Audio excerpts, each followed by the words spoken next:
Salam müəllimlər, hər vaxtınız xeyirli olsun. İbtidai sinif müəllimləri üçün hazırladığım 6-cı sınağa baxırıq. Sınaq 5-ə qədər olan bütün videolar, video izahları və altında da, yəni açıqlama hissəsində də olan linklərlə YouTube kanalıma daxil olaraq hər birini izləyə bilərsiniz və sınaqlardan yararlana bilərsiniz. Gəlin birinci suala baxaq. Sınaq 6-nın birinci sualı belədir. Əmtənin deyir qiyməti əvvəlcə 40% artdı, daha sonra yeni qiymət 40% azaldı. Əmtənin ilkin qiyməti necə dəyişdi? Əgər 40 artıb 40 azalırsa, bu o demək deyil ki, əmtənin qiyməti dəyişmədi. Xeyr, əslində dəyişir. Necə? Yəni əmtənin alış qiyməti 100 götürək. Tutaq ki, 100 manata əmtə alındı. Sonra 40% artdı. Neçə oldu? 100-ün 40%-i 40 eləyir və 140 olmuş olur. Daha sonra yeni qiymət. Yeni qiymət deyəndə 140-ın 40%-ni nəzərdə tutur. 100-ün yox. Yəni yeni qiymət 40% azaldı. 140-ın da 40%-i 140-ı 40-a vurub 100-ə bölmək deməkdir. Bu da eləyir 56. Yəni 140 56 manat azalmış oldu. Ona görə də 140-dan 56-nı çıxacam. Eləyəcək, deməli 4, burada da 8, 84. Əvvəlcə 100 manat idi, sonra 84 manat oldu. Qiymət necə dəyişdi? 100-dən 84 çıxanda 16% azalmış oldu. Yəni 100 çoxdur da, düzdürmü 84-dən? Onun üçün 16% ucuzlaşmış sayılır. Cavabımız Y variantı. İkinci sualımız belədir. 136 litr süd 2 və 7 litrlik bankalara doldurulmuşdur. Cəmi 28 belə banka alınarsa, 7 litrlik bankaların sayının 3 mislini tapın. Deməli, südün ümumi çəkisi 136 litrdir. 2 litrlik qablar var, bir də 7 litrlik qablar var, yəni bankalar var, belə deyək. Amma biz bunların ayrı-ayrılıqda nə qədər olduğunu bilmirik. Elə məqsədimiz də onu tapmaqdır. Onun zaman nə edirik? 2 litrlik qablar yazıram, 7 litrlik qablar yazıram. Ümumi nə qədər banka var? 28. Amma ikisi 2 litrlik nə qədərdir, 7 litr nə qədərdir bilmirəm. Onun üçün birinə x yazanda digərinə 28 çıxılsın x yazıram. Bu cəmidir. Və ümumi çəki 136-dır. 136. Neyinirəm? Bax, buradakı sayını buradakı çəkisinə vursam. Bunu da buradakı sayını buradakı çəkisinə vursam 136-nı almış olacam. Bu zaman nə edirəm? 2-ni vururam 28 çıxılsın x-ə. Üzərinə gəlirəm. 7-ni vururam x-ə eləyir 7x bərabərdir 136. Düzdürmü? İndi 2 dənə 28-in 56 eləyir. Çıxılsın 2x. Üstə gəlinsin 7x bərabərdir 136. Mənfi 2x ilə müsbət 7x verir müsbət 5x. Bərabərdir. 136-dan da 56 çıxanda 80-ə bərabərdir. Buradan da x-i tapmaq üçün 80-i 6-ya böləcəm, 5-ə böləcəm. Bu da verəcək bizə 16. X-i tapmaqla mən nəyin çəkisini əslində, yox, nəyin sayını tapmış oldum? 7 litrlik qabların sayını. Çünki 7 litrlik qabların sayının qarşısında x yazılıb da, düzdür? Və məndən də elə 7 litrlik qabları soruşur. Yəni bankaların sayının deyir 3 mislini tap. Bankaların sayı 16-dır. Yəni 7 litrlik bankaların sayı 16-dır. 16-nı da vuracam 3-ə, verəcək bizə 48. Cavabımız D variantı olacaq. Əgər yox, 2 litrlik qabları soruşsaydı, artıq ümumi 28-dən çıxacaqdıq 16-nı, yerdə qalan qabımız bizim 2 litrlik qablarımızın sayı olacaqdı. Üçüncü sual. 2 ədədin cəmi deyir 250, fərqi 110-dur. Bu ədədlərdən böyüyü kiçik ədəddən neçə vahid böyükdür? Baxın, 2 ədədin cəmi deyirsə və fərqi deyirsə, elə x plus y, yəni 2 ədəddir, cəmdir. Bunların cəmi 250-dir. X minus y, yəni fərqi 110-a bərabərdir. Biz buradan nəyi tapmış olacağıq? Birinci böyük ədədi tapaq, sonra kiçik ədədi taparıq. Böyük ədədi tapmaq üçün nə edirəm? 250 ilə 110-u toplasam və 2-yə bölsəm, bu bizi nəyə xatırladır? Kater məsələsini xatırladır. Deməli, 250 ilə 110-u toplasam, 2-yə bölsəm böyük ədədi tapmış olacam, yəni x-i tapmış olacam. Yox, kiçik ədədi tapmaq üçün 250-dən 110 çıxıb 2-yə bölsəm, kiçik ədədi tapmış olacam. Bu zaman 250 ilə 110 verir bizə 360. 360 da 2-yə bölündə 180. 250-dən 110 çıxdım. Elədi 140. 140-ı da 2-yə bölsəm verəcək 70. Deməli mənim x-im, yəni böyük ədədim 180-dir, kiçik ədədim 70-dir. Doğrudan da 180 ilə 70-i toplayanda bizə 250 verir və 180-dən 70-i çıxanda 110 verir. Elə mənə deyir ki, bu ədədlərdən böyüyü ilə kiçiyin fərqi deyir nə qədərdir. Yəni böyük əslində yəni burada deyir ha, yəni həmin o sualımızın cavabı burada var. Sualımızın içində gizlidir. Amma yenə də biz deyir ki, bu ədədlərdən böyüyü kiçik ədəddən neçə vahid böyükdür? 180-dən 70 çıxacam. 110 vahid böyük olmuş olacaq. Böyük ədəd kiçik ədəddən 110 vahid böyük olacaq. Cavabımız C variantı. Dördüncü sual. Əməllər sırasıdır. MİQ 2025-də qarşımıza çıxan tiplərdəndir. Yəni əməllər sırası, düzdür, o qədər çətin suallar düşməmişdi, amma yəni bəzən çaşdırıcı məqamları da ola bilər. Deməli, bu zaman nə edirik? Əməllər sırasında ilk baxacağımız məqam mötərizədir. Əgər mötərizə varsa, birinci mötərizənin içini həll edirik. Daha sonra mötərizənin kənarında vurma və yaxud da bölmə varsa, birinci vurma və yaxud da bölməni həll edirik. Bu bizim misalımızda, əməlimizdə mötərizə var. Yəni 30 mini 50-yə bölüb üzərinə 550 gəlməliyik birinci. 30 mini 50-yə böldüm. Neçə elədi? 60, düzdür? 30-un 300-ün içində 56 dəfə 0 da qoyduq yanına oldu 60. Üzərinə də 550 gələndə 600 10-a bərabər olur. Yəni bax 1400 üstə gəlinsin bu yox da 610 kimi biz görürük və vururuq 10-a. Vuranda 10-a artıq bu da hesablandı. Yanına bir 0 artırıram. Yəni 600 onun 10-a vuranda 6100 edir. Və burada nə var? 2000-i 4-ə bölmək var. 20-nin içində 4 5 dəfə 5 dəfə. Yanında da 2 dənə 0 500. İndi misalımızın özü belə oldu. Bax 1400 1400. Üstə gəlinsin 6100, düzdür? Çıxılsın 500, üstə gəlinsin 600. Artıq burada əvvəldən sona doğru ardıcıl olaraq hesablaya gələcək. O zaman nə edirəm? 6400-dən 1400-dən 6100-ü toplasam bizə verəcək 7500, düzdürmü? 7500-dən bu 500-ü çıxdım. Oldu 7000 və üzərinə 600 gəldim. Oldu 7600. Cavabımız oldu D variantı. Burada sizi çaşdıracaq məqam nə ola bilərdi? Məsələn, bu 500-ün üzərinə 600 gəlib bir dəfəlik yaza bilərdiniz. Amma onda da fərqli cavab alınacaq. Onun üçün düzgün ardıcıllıq bu formada hesablanmış olacaq. Cavabımız oldu D variantı. 5-ci sual. 5-də 4 kiloqram 600 qram ilə 8-də 3 kiloqram 400 qramın fərqinin 3 mislini hesablayın. İndi baxırıq. Əgər 5-də 4 kiloqram deyirsə, mən də bilirəm ki, 1 kiloqramım 1000 qramdır. Və 1000-in 5-də 4 hissəsini soruşur məndən, düzdürmü? 1000-in 5-də 4 hissəsi 1000 bölünsün 5 vurulsun 4 kimi hesablanacaq. Bu da eləyir 800. Bizə demir də 800 qram. Deyir ki 5-də 4 kiloqram. Əslində bu 5-də 4 kiloqram, 800 qram eyni şeydir. Və üzərinə 600 də gələndə verir 1400. Bu yadda. Yəni bura qədər hesablanmış oldu. İndi keçirik ikinci cümləyə. 8-də 3 kiloqram 400 qram. 1000-in 8-də 3-ü deməkdir. Bu zaman 1000-i 8-ə böldüm.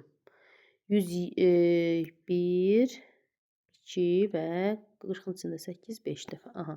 Vurdum 3-ə. 3, 5-in 15, 1 yadda. 3-ün 6, 1 də yadda. 7, 3, 1-in 3. 375. Və 400 qramı da üzərinə gəlirəm.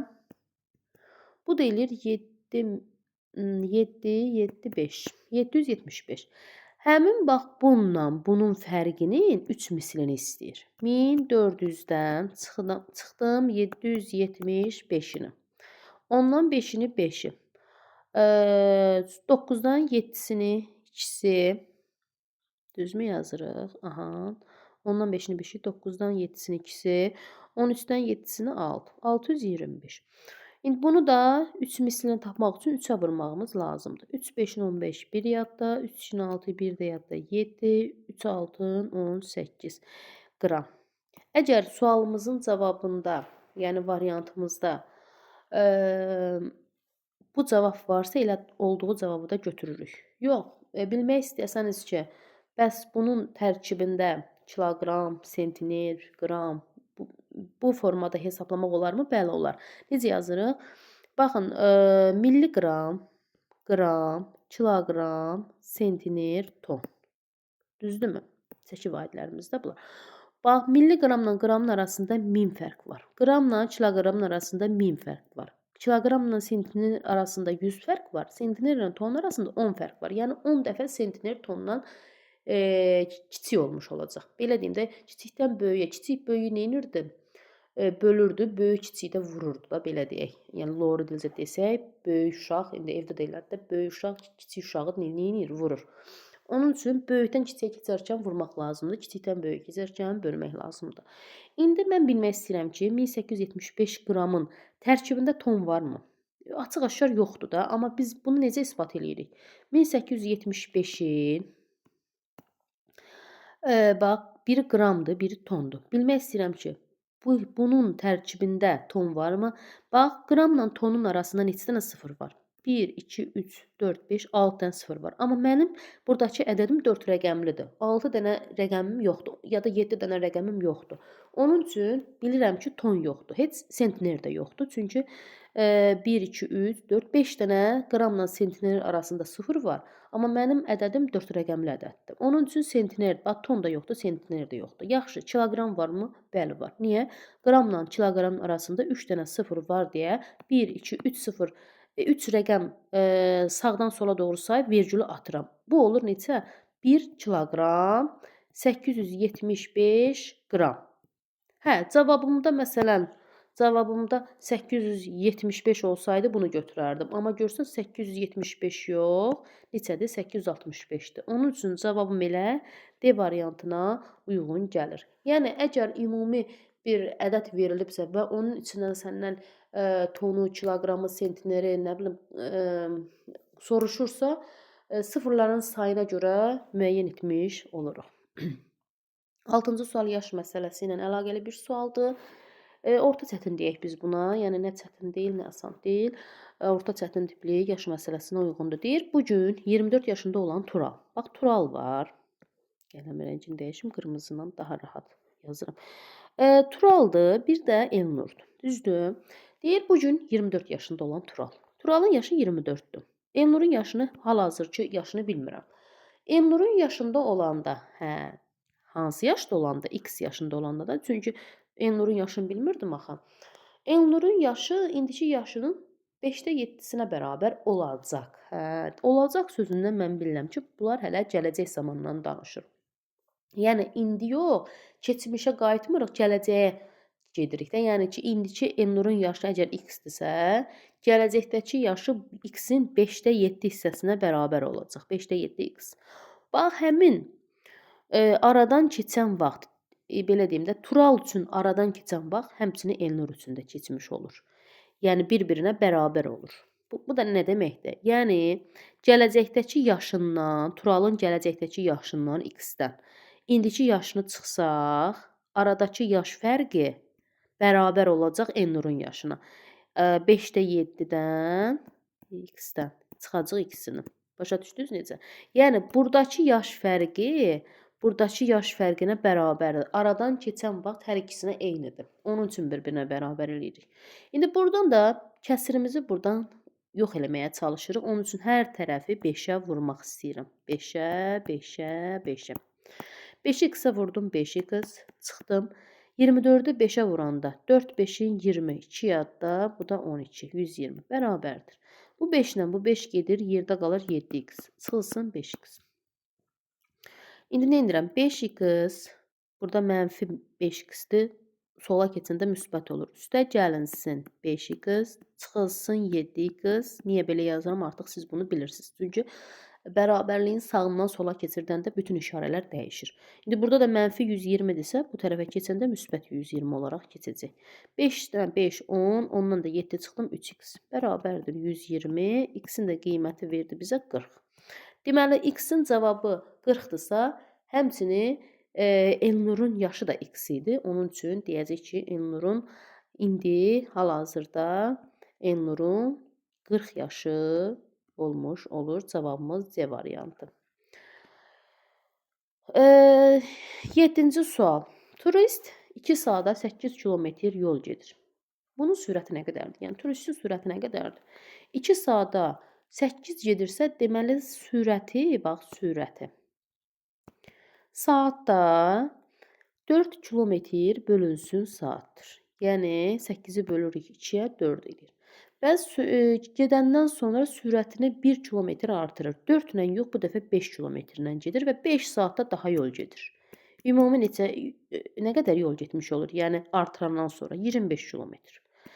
Əvvəl də getmişdi axı biz 8 kilometr daha getmişdi axı. Yəni 25-in də üzərinə 8, çünki məndən cəmi deyir. Turist deyir cəmi nə qədər yol qət etdi.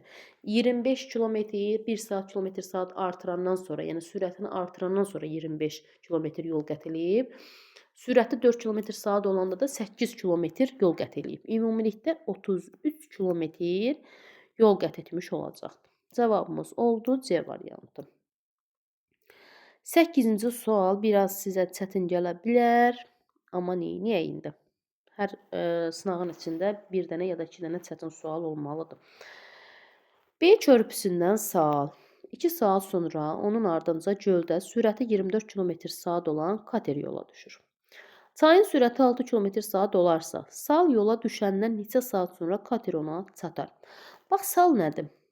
Siz görmüsünüz ki, axına qarşı sal hərəkət eləyir, görmərsiniz. Çünki sal çayın öz sürəti ilə hərəkət eləyir. Sal da nədir? Adi ilə belə taxta parçası deyək də biz onu qayıq deyirik. Məsələn, qayığı atsan, taxta parçasını atsan suya, gölə. Gölün sürəti nə qədərdirsə, taxta parçası da onun sürətinə uyğun hərəkət eləyəcək. Yəni çay axmasa o da yerində dayanmış olacaq. Onun üçün deyirəm ki, əgər sal hərəkət eləyirsə, deməli bu yolda axın ilə istiqamətdə sürət var. Axın ilə sürət var. Deməli bura yazırıq katerin sürəti, çayın sürəti axın ilə, bir də axına qarşı. Mən bunu həmişə yazıram ki, həm də daha rahat başa salım. Deməli bilirəm ki, göldə deyir katerin göldə sürəti 24-dür. Göldə sürət nədir? Yəni katerin öz sürəti də 24. Göldə belə deyək, göldə sürət yazılırsa, yəni katerin öz sürəti 24 km bölünsün saat kimi yazılmış olacaq. Və nə deyir? Çayın sürəti 6-dır. Çayın da sürəti 6 km-dir. Belə bir B nöqtəsidir. Buradan, bax belə bir B nöqtəsidir. Buradan sal gedir, arxası isə də kater gəlir. Salın sürəti elə 6 km/saatdır, çünki çayın öz sürəti ilə hərəkət eləyəcək. Katerin sürəti artıq burada 24 yox. Çünki dedim axı sal da nə idi? Axın ilə hərəkət eləyirdi. Axın ilə olanda artıq katerin sürəti 30 olacaq. Çünki tək özünün sürəti ilə getmiş olmur. Nəyin sürəti ilə gedir? Çayın sürəti də əlavə olunur onun üstünə. Onun üçün 24-ün üzərinə 6 gəlirəm, 30 yazıram. Və ümumi yol nə qədərdir? Bax deyir ki, B körpüsündən sal 2 saat sonra onun ardınca. Deməli sal tək başına 2 saat burada hərəkət eləyib. 2 saat.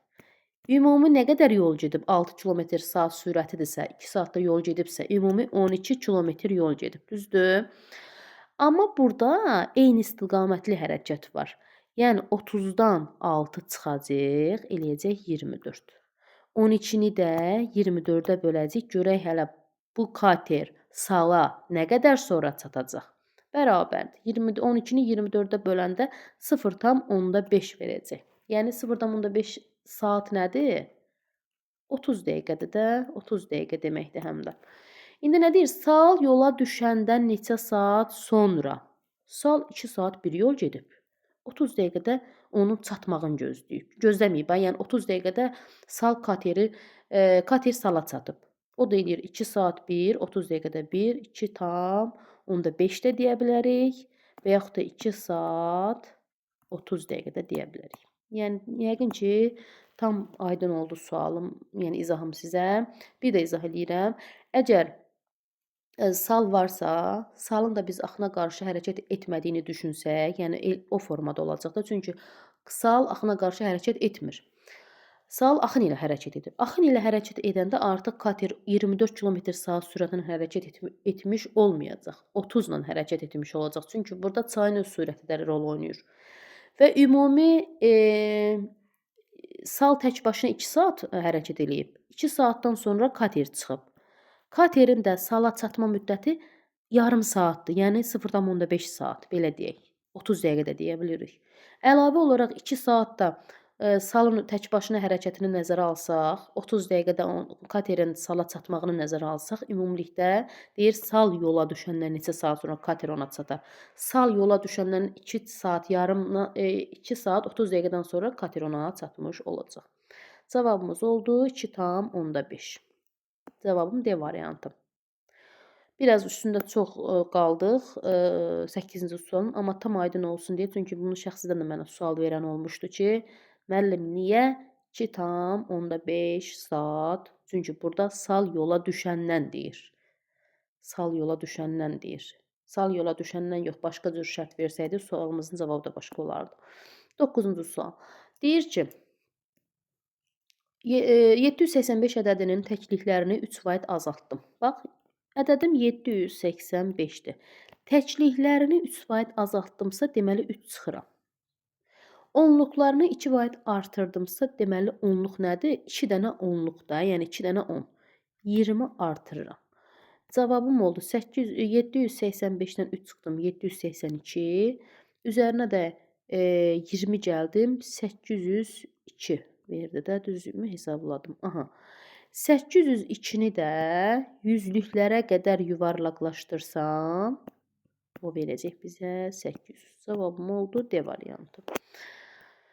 10-cu sual. Deyir, fərqlə çıxılanın cəmi 100-dür. Azalan fərqdən 5 dəfə çoxdur. Çıxılan neçədir? Bax, çox gözəl sualdır. Deməli, fərqlə çıxılanın cəmi.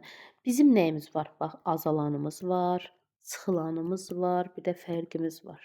Hər zaman yadınızda saxlayın. Azalan bərabərdir çıxılanla fərqin cəminə. Azalanın qiyməti necədir? Bu ikisini toplasam, mən azalan almış olacağam. Burada da deyir ki, fərqlə çıxılanın cəmi 100-dür. Bu ikisinin cəmi deyir, çıxılan üstə gəlinsin fərq bərabər olur 100-ə. Yəni, azalanın qiymətinə. Azalanı 100 götürsək, azalan fərqdən 5 dəfə çoxdur. Azalan fərqdən 5 dəfə çoxdursa, deməli, fərq 20-dir ki, 20-dən 5 dəfə çox 100-ə bərabərdir.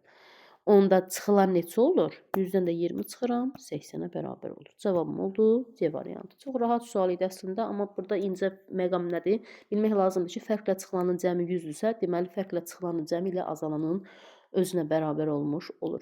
Belə əziz müəllimlər, növbəti izahlarda görüşənə qədər sağ olun.